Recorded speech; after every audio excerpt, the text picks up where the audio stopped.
আমি আজ বানাবো ডিম পোস্ত। এখানে ডিমগুলো সিদ্ধ করে ছাড়িয়ে নিয়েছি আলু আর 4 কোয়া রসুন আর এখানে পেঁয়াজ কুচিয়ে নিয়েছি। কড়াইটাকে বসিয়ে দিয়েছি গ্যাসে।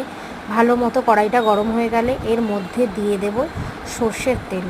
সর্ষের তেলটা ভালো মতো গরম হলে ডিম আর আলুটা উল্টে পাল্টে লাল লাল করে ভেজে নেব। এখানে হলুদের ইউজ আমি করব না। আর এখানে নিয়েছি বেশ খানিকটা পোস্ত, কাঁচা লঙ্কা আর এর মধ্যে রসুনটা দিয়ে একেবারে পেস্ট করে নেব।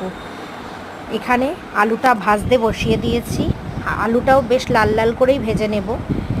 ডিম আর আলুটা লাল লাল করে ভাজা হয়ে গেলে আমি এর মধ্যে দিয়ে দেবো, কড়াইয়ের মধ্যে দিয়ে দেব পেঁয়াজটা গোল্ডেন ব্রাউন হয়ে গেলে বেশ নাড়াচাড়া করে নিয়ে গোল্ডেন ব্রাউন করে ভেজে নিতে হবে। গোল্ডেন ব্রাউন করে ভাজা হয়ে গেলে এর মধ্যে দিয়ে দেব পোস্ত বাটাটা দিয়ে বেশ খানিকটা জল দেব, কারণ আমি এখানে আলুটাকে তো জাস্ট ভেজে নিয়েছি, সিদ্ধ তো করিনি, তাই বেশ খানিকটা জল দিয়ে নেব।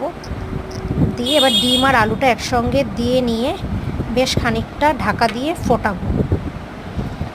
হয়ে গেলে গামাখা হয়ে গেলে এর মধ্যে গরম মশলা আর কাঁচা লঙ্কা ছড়িয়ে নামিয়ে ফেলতে হবে। রেডি ডিম পোস্ত।